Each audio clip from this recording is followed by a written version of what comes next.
नमस्कार साथियों, मेरा नाम हिमांशु है और आज हम लोग जलालाबाद में है। जलालाबाद के जो पुरानी मस्जिद है उसमें हम लोग बैठे हुए हैं और हम लोगों के साथ है वरिष्ठ पत्रकार राजकुमार मौर्य जी। और हम लोग मस्जिद में जो मौलाना इकरामुद्दीन साहब हैं जो इस मस्जिद के पूरे देख रेख करते हैं, उनके साथ हम लोग हैं। और आज बातचीत किया जाएगा कुछ मुद्दों पर जो अक्सर करके विवादास्पद रहते हैं, टीवी पर दिखाए जाते हैं, लोगों के जुबान पर रहते हैं। उन मुद्दों पर आज हम लोग इकरामुद्दीन साहब से और हम लोगों के बीच में आप मोहम्मद शरीफ जी हैं, इनसे हम लोग बातचीत करेंगे कि क्या वो चीज़ें हैं। तो साहब, पहले तो आपका बहुत बहुत धन्यवाद हमारे चैनल पे। बहुत बहुत धन्यवाद आपको भी। हम लोग बातचीत करेंगे जो मदरसे हैं, पूरे देश में मदरसे हैं और एक मदरसा हमारे जलालाबाद में भी है।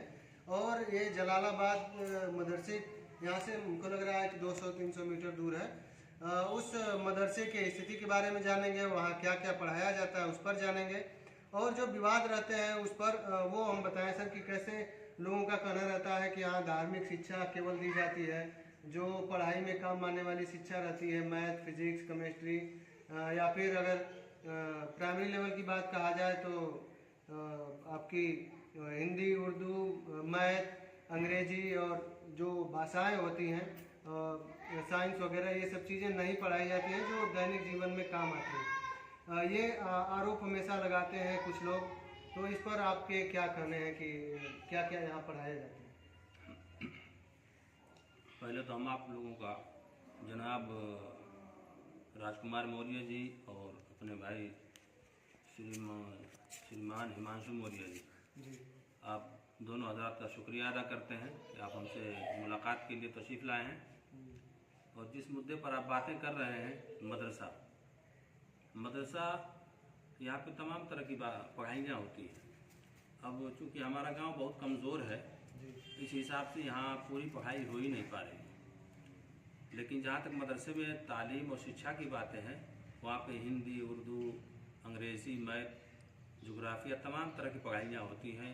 साथ में जो हमारी कुरान मजीद की पढ़ाई होती है वो भी होती है। तो पढ़ाई के मामले में कोई ऐसी बात नहीं है। पहले हमारे साथ ही यहाँ पे बहुत से हमारे हिंदू भाई मोहल्ले के लोग पढ़ते थे, हमारे साथ पढ़े हुए हैं। और हम लोग के यहाँ पुराने पूर्वजों में श्री स्वर्गीय बाबू दया सिंह जी, वो भी पढ़े हुए अपने बारे में बता रहे थे। तो इस तरीके से शास्त्री जी थे यहाँ पे, नहीं खाली शास्त्री जी हमारे गांव के पांडे जी थे। और भी उनके साथ पढ़ने वाले बहुत सारे लोग थे। मुझसे खुद फारसी की किताबों के बारे में पूछते और शेरों के बारे में पूछते थे, जैसे गुलिस्ता बोस्ता के बारे में, और उसका हमसे माना मतलब तर्जमा पूछा करते थे। तो यहाँ पे पढ़ाइयाँ तो हर तरह की होती है, लेकिन अब हालत जैसी गांव की स्थिति होती है, जैसे लोग होते हैं उसी हिसाब से चलता है। अब हमारे यहाँ बहुत सारी कमज़ोरियाँ हैं। कोई भी चीज़ चलाने के लिए देखिए माली वसात चाहिए, पैसा चाहिए, और पैसा यहाँ पे है नहीं। लोग कमाने धमाने खाने ही में इतने ही में मस्त रहते हैं और शिक्षा और तालीम पर बहुत ज़्यादा जोर है नहीं। इस एतबार से बहुत कमज़ोरियाँ हैं। अच्छा मौलवी साहब, ये जैसे आपसे जानना चाहेंगे हम लोग कि गवर्नमेंट जिस हिसाब से काम कर रही है कि तो सभी बच्चों को एक जगह एक समान शिक्षा दी जाए, और बताया जाता है कि जो आप लोगों के मदरसे की शिक्षा है और विद्यालय की शिक्षा दोनों में भिन्न है, दोनों में अंतर है।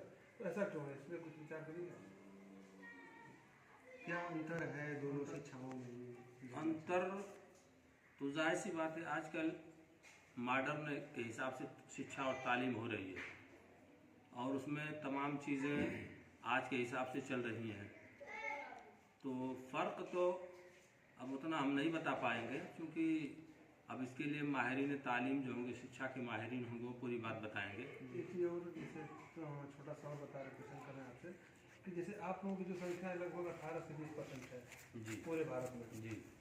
और जब वो औसत निकाला जाता है सर्विस में, नौकरी में, तो आप लोग बहुत पीछे हैं, बहुत पीछे। तो कहीं ना कहीं ऐसा तो नहीं है कि विद्यालय से दूरी बनाए, मतलब दूरी है, इसकी वजह से सब घटता गया है? मुझको ऐसा लगता है, जो आपने सवाल किया है, पूछा है, ऐसा लगता है कि हमारे लोग जो है पहले इन सब चीज़ों पर ध्यान नहीं देते थे।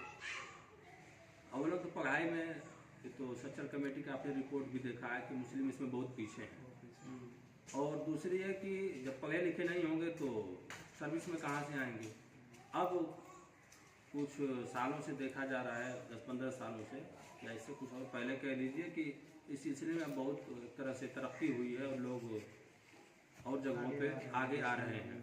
हाँ, और जहाँ तक हमारे गांव की बात है, अपने अतराफ में देखते हैं कि इस मामले में भी बहुत पिछड़ा इलाका है। वो जैसे कुछ देर पहले जो हम लोगों की बातचीत हो रही थी ऑफ कैमरा, तो उसमें ये बातें आ रही थी कि जो मदरसे हैं, उस मदरसे में कुछ सालों पहले 10 साल या अगर 5-7 साल पहले जाएं तो इन मदरसों में हिंदू लोग भी आकर के पढ़ा करते थे। स्कूल दूर दूर तक नहीं हुआ करते थे, या प्राइमरी विद्यालय हुआ करता था, तो उससे कहीं अच्छी शिक्षा यहाँ मिल पाती थी। तो उस पर आप क्या कहना चाहेंगे, और क्यों ये जो हिंदू लोग मदरसों में पढ़ते थे, क्या कारण रहा कि लोग धीरे धीरे दूसरे तरफ चले? उसका कारण मुझको जो समझ में आता है, मेरे साथ बताया भी मैंने कि हमारे साथ यहाँ हमारे गैर मुस्लिम भाई भी बहुत सारे साथ पढ़ते थे। हमारे साथियों में यहाँ सुनील गौड़ हैं, प्रदीप हैं, संदीप हैं, प्रदीप हैं, इस तरह के नाम से कई लोग हैं और भी लोग पढ़ते थे। लेकिन अब क्योंकि स्कूल भी बहुत सारे हो गए और हम लोगों के बचपने में 90 से लेकर के 95 और 2000 के बीच जो है यहाँ पे हमारे मदरसे की तालीम बहुत अच्छी थी और इसमें तमाम पढ़ाइयाँ होती थी। लेकिन बात वही तवज्जो न देने की है। आजकल इतने नए नए स्कूल खुल गए हैं प्राइवेट और अच्छे अंदाज में बने हुए हैं कि हर आदमी का ज़हन जो है नई चीज़ों की तरफ जाता है, बच्चे भी नई चीज़ों की तरफ जाते हैं। इस बुनियाद पर अब मदरसे धीरे धीरे कमज़ोर हो गए। नहीं, देखिए अब आज का जो परिवेश है इसमें हाई क्वालिफिकेशन की जरूरत है, जिससे नौकरी बच्चे पाएँ। जी जी। तो मदरसे की जो शिक्षा थी वो सीमित थी। उसको कहा जाए कि 2, 4, 5, 8 तक 8वीं तक हम लोग पढ़ाते थे। लेकिन आज के परिवेश में अगर वहाँ तक तालीम ली जाए, तालीम मतलब संस्कृत क्या उर्दू सब ठीक है, हम लोग नहीं कर पाएंगे शिक्षा से, तो बच्चे आगे नौकरी नहीं कर पाएंगे। इससे जब बाहर आप निकलेंगे तब जाकर के हाई क्वालिफिकेशन मिलेगा, कॉलेज मिलेंगे, बच्चे पढ़ेंगे, तमाम डिग्रियाँ हासिल करेंगे, तब तो नौकरी मिलेगी। जैसे इनका ये कहना है, जो मैं सुन पाया, कि जो स्कूलों में शिक्षा मिलती है वो सेम टू सेम शिक्षा यहाँ भी मिलती है, बजाय वहाँ नए फॉर्म में चल रहा है। माने वहाँ टाई बेल्ट शूज लगा करके आप जाएंगे और यहाँ आप अपने डेली कपड़े जो आपके हैं कमज़ोर, या फिर जो कपड़े आप हमेशा कंफर्टेबल रहें वो आप पहन करके, और अपनी संस्कृति में जो देश की संस्कृति है उसमें आप, लेकिन जो नए नए स्कूल खुल रहे हैं कहीं ना कहीं वो संस्कृति से भी हम लोगों को दूर लेके जा रहे हैं। कैसे जूते पहनना है, पहले की जो शिक्षा हुआ करती, जो मुझे मालूम है कि जब मदरसे में चाहे शिशु मंदिर में या फिर क्या वो पहले हुआ करता था गुरुकुल, उन चीज़ों में लोग चप्पल बाहर निकाल करके और अंदर जाते थे, नीचे ज़मीन पर बैठते थे, गुरु को प्रणाम करते थे। लेकिन अब वो चीज़ें धीरे धीरे विलुप्त हो रही हैं। तो ये चीज़ें हैं। एक चीज़ और आपसे जानना चाहेंगे कि क्योंकि जलालाबाद और हमारा दुल्लापुर अगले बगल है, जो मुझे महसूस होता है, शायद आपको भी महसूस होता है, जो हिंदू मुस्लिम जो हम लोगों की कम्युनिटी है, पहले जितना प्रेम हुआ करता था, भाईचारा हुआ करता था, एक साथ बैठना उठना हो पाता था, क्या वो अभी भी है या फिर कुछ कमज़ोर हुआ है? क्या कारण है, कुछ ये बताइए। आजकल तो ऐसे हमारे यहाँ तो बहुत अच्छा भी माहौल है। हम अपने अतराफ में भी देखते हैं। अभी मैं एक तरह से इसी तरीके से देहात में घूम रहा था। हमारे अतराफ में मालिक का शुक्र है कि बहुत सारे अभी सौहार्द बने हुए हैं, और उसकी वजह है कि हम लोग मिलजुल के एक साथ रहते हैं। हमारे त्योहारों में हिंदू भाई भी आते हैं, हम उनके त्योहारों में शरीक होते हैं। इस तरीके से हमारे यहाँ बहुत अच्छा माहौल है और ये बाकी रहना चाहिए।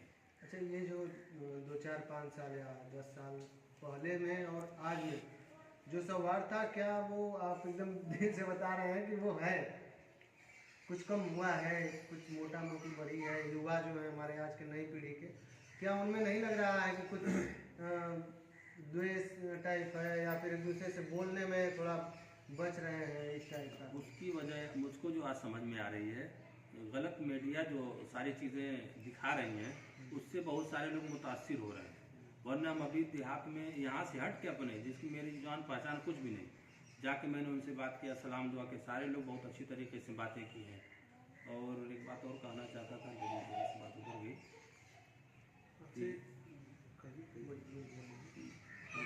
हाँ, एक चीज़ जो जानना चाहिए, आपके जो मोहल्ला है जलालाबाद, इसमें कितने ऐसे बच्चे हैं जो कि आप यहाँ से, जैसे आपका मदरसा का जो शिक्षा है छोटा था और बाहर निकल कर शिक्षा ग्रहण कर रहे हैं?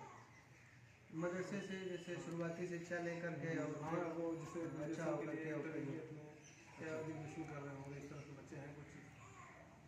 यहाँ इस वक्त जो है हमारा मदरसा बहुत कमज़ोर हालत में है।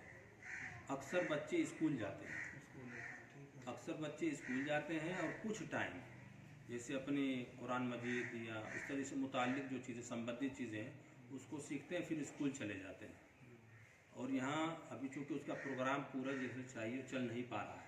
पहले था, हम लोग के दौर में जब हम लोग पढ़ते थे तो यहाँ पे 2 या 3 स्कूल थे। एक स्वामी सहजानंद कोटिया पर, एक ही मदरसा था, और दूसरा एक खपटैया पे बोलते हैं प्राथमिक स्कूल जो था, और सारे बच्चे यहीं पढ़ते थे। इसीलिए बहुत से बच्चे करीब होने की वजह से हमारे हिंदू भाई साथी यहीं पढ़ते थे, दूर होने की वजह से ना जाते थे, उनके घर वाले नहीं जाने देते थे। लेकिन अब नई नई चीज़ें हैं, इस हिसाब से लोग आगे आगे जा रहे हैं, और तरक्की की ज़रूरत भी आज के दौर में है। हर एक को, चाहे मुस्लिम हो हिंदू हो, भाई सारे ही भारतीय हैं, और भारतीय को हर मैदान में आगे बढ़ने की ज़रूरत है, होना चाहिए। एक दिन और हमारी चर्चा हो रही थी, आपको याद होगा, जो मेडिकल की पढ़ाई है उसको, वो भी पढ़ाई हमने सुना है कि मदरसे में हुआ करती थी। उसको कुछ उर्दू में कुछ कहा जाता है, उसको तिब कहा जाता है। तिब जी, उसमें क्या होता था, कुछ थोड़ा बहुत? अब हम तो चूँकि अब पढ़ाई सब बंद हो गई, अब इतने स्कूल कॉलेज मेडिकल कॉलेज खुल गए हैं, अब वो मदरसों में एक तरह से बंद हो गई है। पहले होती थी, इसलिए पुराने हमारे अभी कई उस्ताद जो अभी इंतकाल किए वो हकीम थे, क्योंकि इसको डॉक्टरी की जो लाइन है उसको अंग्रेज़ी में डॉक्टरी और इस लाइन में अरबी और फारसी उर्दू लाइन में तिब कहते हैं, हिकमत भी बोलते हैं। हाँ, हिंदी में जो है डॉक्टर। तो इस तरीके से लोग होते थे, वही पूरे गांव की देख रेख बल्कि पूरे अतराफ की करते थे। मुझको लोग बताते कि हमारे दादा की तबीयत खराब हुई, चिरैया कोट से हकीम जी आए थे, वही हकीम बुल्ला, हबीबुल्ला असल नाम था, लेकिन बुल्ला बुल्ला के नाम से मशहूर थे। तो इस तरीके से यहाँ शाह अबुल फैज साहब रहते थे, उनका भी इलाज करने के लिए वही लोग आते थे। तो इस तरीके से पहले वो चीज़ें पढ़ाई जाती थी, लेकिन अब दिन ब दिन चीज़ों में गिरावट और नई नई तकनीक के हिसाब से तालीम और शिक्षा हो रही, इस बुनियाद पर वो सब चीज़ें पीछे चली गई। आप भी ध्यान देते होंगे, देखते होंगे कि हकीम अब खोजे कहीं मिलता है, अब फर्जी तो बहुत सारे घूम रहे झोला छाप। डॉक्टरों को जो है फैला दिया गया है डॉक्टरी लाइन को, और हिकमत जो अपने और वैद्य की संस्कृति थी भारत की, उसको लोग पीछे कर दिए हैं। तो अब ज़रूरत तो है कि उसको भी बढ़ावा दिया जाए, और सरकार इस पर देख रहा हूँ कि ध्यान भी दे रही है। अभी देखा हूँ चिरैया कोट में यूनानी खुला है, राजकीय यूनानी जो है चिकित्सालय खुला हुआ है चिरैया कोट में। यहाँ बहुत पुराना है, पंचायत भवन के बाजू में चलता है, बहुत पुराना है। तो आपको बता दें कि जो मदरसे हैं, मदरसों में आज के समय में भले ही कुछ भी कहा जाए, लेकिन जो मदरसा की जो तालीम रही है उसमें कहीं ना कहीं जो आयुर्वेद है वो भी कभी था, कभी उसमें पिछले दिन मैं बैठा था तो उसमें विज्ञान भी पढ़ाया जाता था पहले भी। ये नहीं कि आज जो किताबी शिक्षा है वो, उससे पहले भी उसमें विज्ञान पढ़ाए जाते थे, अन्य चीज़ें पढ़ाई जाती थी। तो ये सब चीज़ें हैं। आगे आप लोगों से और भी बातचीत करेंगे। कुछ आप करना चाहेंगे अगर तो कहीं? ठीक है, तो आगे हम लोग आपके साथ बने रहेंगे। धन्यवाद। बहुत बहुत धन्यवाद।